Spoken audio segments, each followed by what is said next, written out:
और मैंने एग्जिट नहीं किया, थोड़ी देर के बाद अब ये मेरा ट्रेड जो है वो लॉस में जाने लग गया। तो मुझे अब क्या करना है? अभी भी प्लान यही रहेगा। मार्केट ऐसी जगह पे ओपन हुआ है, आज मैं 2 लॉट से ट्रेडिंग करूँगा, 2 लॉट से ज़्यादा नहीं लूँगा आज। मैंने ले लिया, मैंने पुट साइड का ट्रेड लिया हुआ है। तो अपना स्टॉप लॉस ये है 725 और टारगेट जो है वो है 600। अब बाकी क्या है, जो एक रूल बनाया है कि जब ट्रेड लेने के बाद ऑप्शन का प्राइस नहीं देखना है, केवल और केवल इंडेक्स का प्राइस देखना है। इसके ऊपर अगर कैंडल क्लोज हो जाएगी तो मैं बाहर निकल जाऊँगा, भले मुझे दोबारा री एंट्री करनी पड़े। ट्रेड लेने के बाद कुछ डिसिप्लिन को स्ट्रिक्टली फॉलो करना होता है। अब जैसे कि मैंने यहाँ स्टॉप लॉस रखा हुआ है और मैंने यहाँ पे लिया था, इधर का एंट्री बनाई थी पुट साइड का, लेकिन अब मार्केट मेरे ट्रेड के अपोजिट डायरेक्शन में चल रहा है। तो मुझे क्या करना है? तो यहाँ पे जो चीज़ होती है ना, इसमें जो सबसे बड़ी चीज़ होती है प्रैक्टिस करने वाली, वो है कि डिसिप्लिन को मेंटेन करना। इस समय क्या है कि हमारे दिमाग के अंदर बहुत सारी चीज़ें आएंगी कि लॉस हो गया, या अब मैं अपने लॉस को बचा लूँ, या जो भी कर लूँ।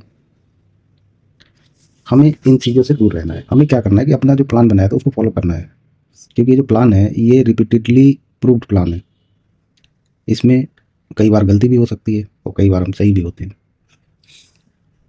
तो इसको हमें जर्नल में लिखना भी ज़रूरी होता है कि ड्यूरिंग ट्रेड हमारे दिमाग में जो हलचल चल रही थी वो किस टाइप की थी। कहीं हम फियरफुल हो रहे थे, या ग्रीडी हो रहे थे, या दिमाग में क्या चल रहा है, ये लिखना ज़रूरी है, क्योंकि इस पे कंट्रोल करना ही सबसे बड़ी मास्टरी है। अब जैसे पहले ये कैंडल बना, इसने पूरा डराया, लेकिन मेरा ये था कि भाई जब कैंडल इसके ऊपर क्लोज हो जाएगी तो मैं बिना सोचे ही निकल जाऊंगा। जैसे कि अब ये दोबारा फिर से ये ग्रीन कैंडल बन रही है, अगर इसके ऊपर जाके ये क्लोज हो जाती है तो मैं बाहर निकल जाऊंगा, बेशक मुझे दोबारा री एंट्री बनानी पड़े या कुछ भी करनी पड़े। फिलहाल जो अपना ट्रेड लेने से पहले जो कमिटमेंट था, सेल्फ कमिटमेंट, उसको पूरा करना। और ये प्रैक्टिस करना सबसे मुश्किल काम होता है एक ट्रेडर के लिए। जब भी अगेंस्ट में ट्रेड जा रहा हो, दिमाग में कुछ भी कैलकुलेट नहीं करना है, हमें केवल अपने स्टॉप लॉस को कब काटना है उस पर फोकस रखना है। हमें यहाँ आगे दिमाग नहीं लगाना है कि क्यों ऊपर जा रहा है कि नीचे जा रहा है, क्योंकि अब हम ट्रेड के अंदर हैं। अगर ऐसा करेंगे, ट्रेड लेने के बाद एनालिसिस करना शुरू करेंगे, तो हमारा लॉस होने के जो चांसेज हैं बढ़ जाएंगे, क्योंकि हमारा दिमाग जो है वो सही डिसीजन ले नहीं पाएगा एक्चुअली में।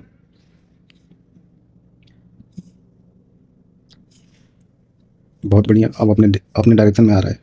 ये तो मुझे लग रहा है कि ये एक मास्टर एग्जाम्पल होने वाला है स्टॉप लॉस हंटिंग का। इसका लॉजिक मैं बाद में बताऊंगा, पहले एक बार ये सक्सेसफुली एग्जीक्यूट हो जाए। एक बार प्राइस और देख लेते हैं कहाँ पे है अपना। अभी 800 के प्रॉफिट में आ गए हैं। कोई नहीं, ये मैटर ही नहीं करता, क्योंकि अपने को जो मैटर करता है वो स्टॉप लॉस और टारगेट, यही मैटर करता है ट्रेड लेने के बाद। ये मुझे लग रहा है कि एक मास्टर एग्जाम्पल होने वाला है। अब तीसरी चीज़ ये है कि अब हमारे फेवर में जा रहा है मार्केट। अब ये मार्केट हमारे फेवर में जा रहा है, तो अब हमारे दिमाग में क्या आना चाहिए?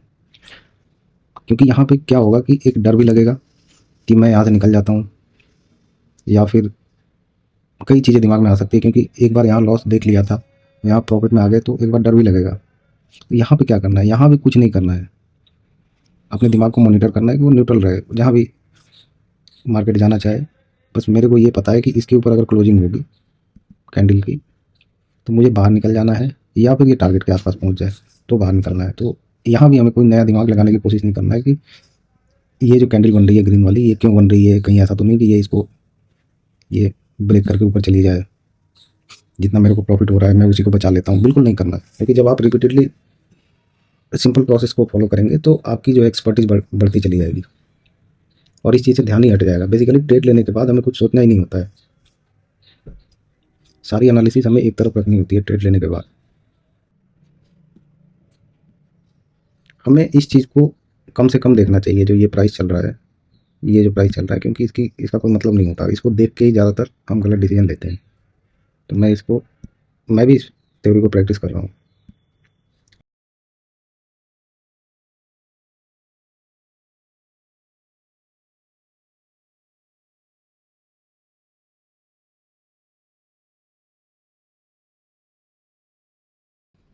अब एक और सवाल आता है कि मार्केट ने यहाँ तक एक बहुत अच्छा प्रॉफिट दिखा दिया था और मैंने एग्जिट नहीं किया, थोड़ी देर के बाद अब ये मेरा ट्रेड जो है वो लॉस में जाने लग गया। तो मुझे अब क्या करना है? अभी भी प्लान यही रहेगा, इसके ऊपर की कैंडल क्लोज होगी तो बाहर, और नहीं तो इसके नीचे जाने का इंतजार करेंगे यहाँ तक एटलीस्ट। अब कम से कम इसके ब्रेकआउट का तो इंतजार करना ही है।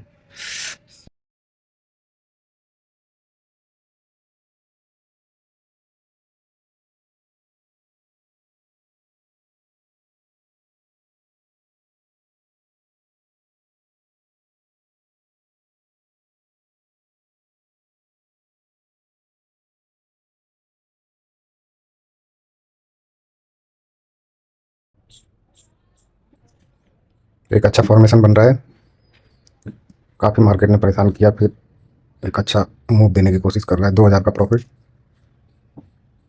1800 का, 3400 का प्रॉफिट, 3800 का प्रॉफिट। मैं यहाँ से निकल जाता हूँ। 3600 का प्रॉफिट मैंने बुक कर लिया। काफ़ी इंतज़ार करना पड़ा इस ट्रेड के लिए, और मेरी हिम्मत जो है वो जवाब दे गई थी, क्योंकि काफ़ी इंतज़ार करना पड़ा, काफ़ी इसमें जो है। मैंने ये क्यों लिया था ट्रेड, इसके लिए मैं थोड़ा सा एक्सप्लेन कर देता हूँ। ये मार्केट अप ट्रेंड में था और कई दिनों से अप ट्रेंड में है मार्केट। ये यहाँ पे एक वीकनेस आई थी। अब सवाल ये है कि भाई मार्केट अगर बढ़ना ही चाह रहा है तो यहाँ पे इसकी क्या ज़रूरत है, ये सब पैटर्न बनाने की क्या ज़रूरत है, यहीं से इसको ऊपर निकल जाना चाहिए। लेकिन क्या होता है मार्केट में, जब एक ट्रेंड के अंदर होता है तो उसकी लिक्विडिटी ऊपर जाके ख़त्म हो जाती है, किसी का स्टॉप लॉस नहीं होता। तो अब ये मार्केट उस पड़ाव पे है, चूँकि इसको ऊपर ही जाना है। अभी भी मेरा इसमें जो व्यू है वो बुलिश ही है, लेकिन थोड़े टाइम के लिए, 1 दिन 2 दिन 3 दिन के लिए, ये क्या है कि यहाँ पे ऐसा कन्फ्यूजन क्रिएट करेगी जिससे कि जो सेलर हैं उनको ऐसा लगेगा कि मार्केट यहाँ से गिरने वाली है। अब यहाँ पे जैसे कि आज मार्केट खुला, तो यहाँ से अगर ये मान लिया ऐसे चली जाती, तो भाई सेलर का तो सारा इंटरेस्ट ही खत्म हो जाता ना इसमें, क्योंकि मार्केट को बड़ी लिक्विडिटी चाहिए इस लेवल को ब्रेक करने के लिए। तो अगर आज ऐसे चली जाती मार्केट, तो सेलर का इंटरेस्ट खत्म हो जाता है, यहाँ पे बायर आ जाते हैं और ये फिर। लेकिन मार्केट कभी भी जो रिटेल बायर्स हैं उनको साथ लेके ऊपर नहीं जा सकती है, उनका स्टॉप लॉस काट के ही ये ऊपर जाएगी। तो इसलिए चूँकि मेरे को एक ये पी साइड का डिस्काउंट जोन था ये, तो यहाँ मिल गया मेरे को, और मैंने एक बहुत छोटा सा स्टॉप लॉस रखा और टारगेट बाकायदा यहाँ पे रखा था। लेकिन अनफॉर्चुनेटली टारगेट तक तो नहीं पहुँचा, यहाँ तक पहुँचा था तो मेरे को 4000 के आसपास का प्रॉफिट मार्केट दिखा रहा था। लेकिन मैंने वेट किया क्योंकि मुझे अपना डिसिप्लिन फॉलो करना था। उसके बाद ये एक साइडवेज हो गया, तो जो प्रॉफिट दिखा रहा था तो वो 4000 का लॉस में भी कन्वर्ट हो गया वो। लेकिन चूँकि ऊपर जो है ना, वो मार्केट को क्या है ना कि ये अभी बायर को खुश करने के मूड में नहीं है ये मार्केट, तो ऊपर जा ही नहीं सकती है फ़िलहाल तो मैंने इसीलिए पेशेंसली वेट किया कि अभी तो ये सेलर को ना इनवाइट करेगी मार्केट, और वो काम ये कर रही है।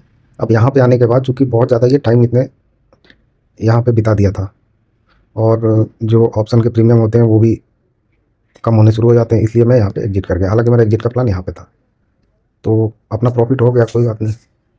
लेकिन हाँ, ये कह सकते हैं कि प्लान को लगभग 80% मैंने फॉलो किया।